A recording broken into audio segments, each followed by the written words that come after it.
Thank you so much for this opportunity to present Sweden's view on the human rights situation in Iran and most importantly, how it can be addressed. And thanks also to the other speakers and to the panelists, and a special thanks to my friend Dr. Trita Parsi, a National Iranian American Council and a great fellow countryman. Good to have you here. Iran is a high foreign policy priority for my government, and it also lies close to me personally. More than 30 years ago, my first foreign posting was as First Secretary at Swedish Embassy in Tehran, and this was in 1982. And when I left Tehran 2 years later, I was sent straight to our embassy in Washington, D.C., and I can tell you that I experienced a serious cultural shock, moving from Tehran, ruled by Ayatollah Khomeini, to Washington with President Ronald Reagan in the White House. The promotion of democracy, rule of law, and human rights are cornerstones of Swedish foreign policy. They are fundamental preconditions for sustainable peace, security, and development. Democratic societies are stable neighbors. Where the rule of law prevails, human rights follows. Violations are not met with impunity, and Sweden firmly believes that human rights are universal. They must be upheld by every government in every country, and this is a basis for our criticism of Iran's human rights record. Iran's nuclear program continue to give cause for great concern. The United Nations and the European Union have decided to extend sanctions. This, of course, Sweden supports and has implemented to the letter. Iran needs to fully comply with all its obligations under the Non-Proliferation Treaty and as stipulated by the United Nations Security Resolution. It must fully cooperate within the IAEA and seriously address the concerns of the international community regarding the nature of its nuclear program. But sanctions are not enough.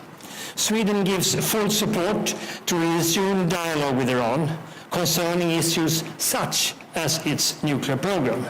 An agreement based on international law and the Nuclear Non-Proliferation Treaty that would satisfy the legitimate interest of both sides is possible. Sweden is deeply concerned about the deteriorating human rights situation in Iran. The use of death penalty is increasing. Bloggers, journalists, and others who exercise their freedom of expression are punished and intimidated. Human rights defenders are repressed. Opposition leaders, Mir Hossein Mousavi and Mehdi Karoubi, are treated unacceptably. Systematic persecution of persons belonging to the Baha'i community continue. Other religious minorities are also mistreated. I would like to highlight two especially worrying features of the situation in Iran. First, the increased use of death penalty. Executions have increased dramatically this year and include people who merely have expressed themselves and voiced dissenting opinions. The execution methods, including stoning, which cannot be called anything but barbaric. Second, the manner in which the regime monitors free speech on the internet. Bloggers, human rights defenders, and journalists are being heavily monitored, and the regime harasses, even jails, people who have simply expressed dissenting views on the internet. Internet freedom is a high priority for the Swedish government, and one on which we work closely with the US administration.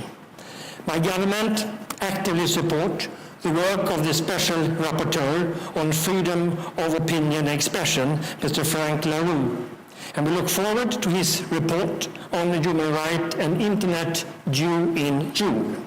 And we will explore with others the possibility of some kind of action to follow upon his report.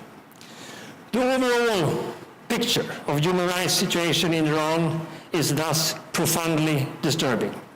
The question then becomes, what can the international community do? Sweden is a strong believer in the obligation to voice concern when human rights are violated. We also believe that it is dangerous to isolate regimes, even the worst human rights offenders. Isolation and inactivity have rarely been effective in improving respect for human rights, nor has it drawn violating states into collaboration with the rest of the world.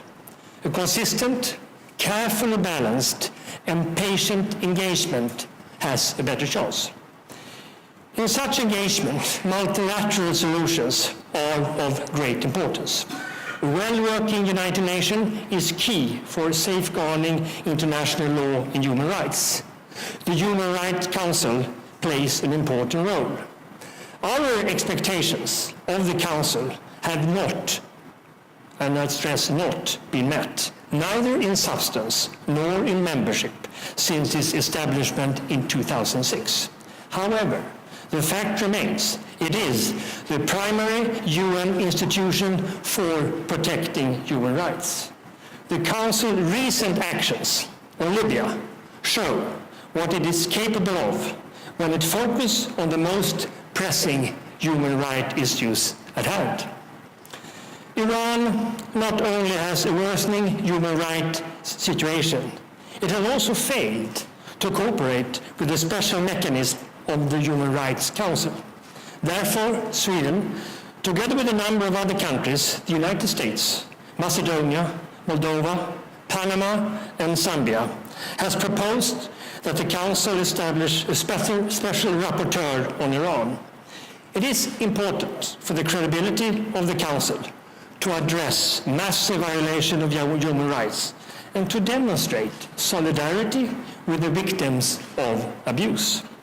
The Special Rapporteur would focus on the human rights situation and report continuously to the Council, thereby ensuring political attention to the issue. We hope that the Special Rapporteur, when set up, will visit Iran and start a dialogue with the regime in Tehran. But engagement should not be limited to the United Nations. Let me briefly mention two other opportunities. First, all countries with bilateral relations, with diplomatic ties with Iran, need to bring up human rights with tedious regularity with their counterparts. Second, the European Union is a strong voice for freedom, peace, and security. The new EU, after the Lisbon Treaty, is also a more efficient vehicle for promotion of democracy and human rights around the world, including Iran. And Sweden is very, very active in making sure that the Union and its 27 member countries apply weight on this issue. In addition, the High Representative Catherine Ashton plays an important role on the Iran portfolio, especially as leading the P5+1 interaction with Iran. And we are pleased that Catherine Ashton has a close cooperation with Secretary Clinton on these issues. That is crucial.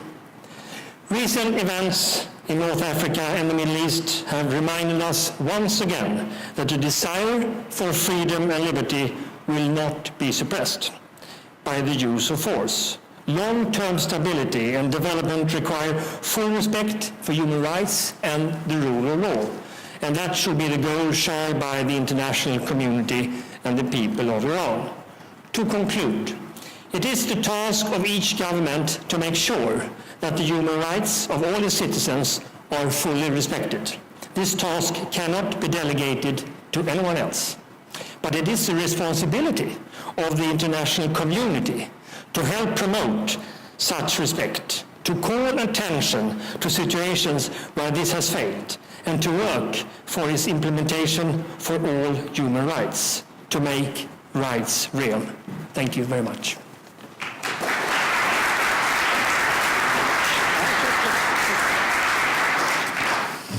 So the ambassador can take about 5 minutes of questions.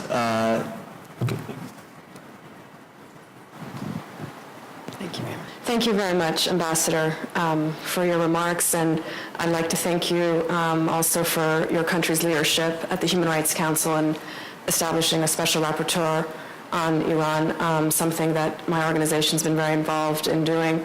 My question is about really elevating the human rights issue and the goals of the Iranian population of attaining their human rights as seriously an international priority a priority for the international community. And I wonder, within the context of the P5+1 discussions on the nuclear issue, is that a forum that we can take the human rights issue and insert it in that discussion? And is there a way to include countries that have tried, countries from the global south that have tried to take a leadership position and try to create a bridge between Iran and Western powers? Is there a way to include them in those discussions? Countries like Brazil, countries like South Africa and India in recent years have shifted their position slightly towards putting more pressure on the human rights situation. Before they were, for example, voting no on resolutions. Now they realize the severity of the situation. They want to be a part of these discussions. Is there a way where we can take the human rights situation with the EU support, inserting that into the P5+1 discussions as well as a nuclear issue, and bringing in some of these global southern partners to take part? Thank you. So what do you mean by the southern partners? About members of the global south that are emerging powers like Brazil, like South Africa, like India, that are playing a much more powerful role in the world. Can we bring them into this discussion and insert the human rights situation and get them to work with the international community to put pressure on Iran? I think we can, and I've been listening to the debate today, and I was a bit surprised that Turkey was not mentioned as a key regional player when it's come to Iran. We have a question with Iran when it's come to the nuclear matter, and of course, in the end of the day, there has to be a political solution. And for that, we have different tracks to obtain that goal. My country, we were very much in favor of Turkey and Brazil approach, trying to strike a deal with the Iranian government when it comes to the nuclear efforts. That wasn't the case. The community really went for tougher sanctions, and we went along. But hand in hand with tougher sanctions, you have to have a diplomatic activity.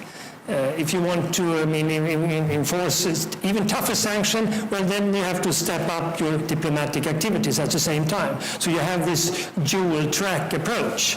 And that is the way the international community has decided to go. And I think it's a wise way. But I hope that in the end of the day, you can't isolate any government, despite the nature of the regime. In the end of the day, we have to sit around the table and conclude a deal. And that also goes for the nuclear matter when it's come to Iran.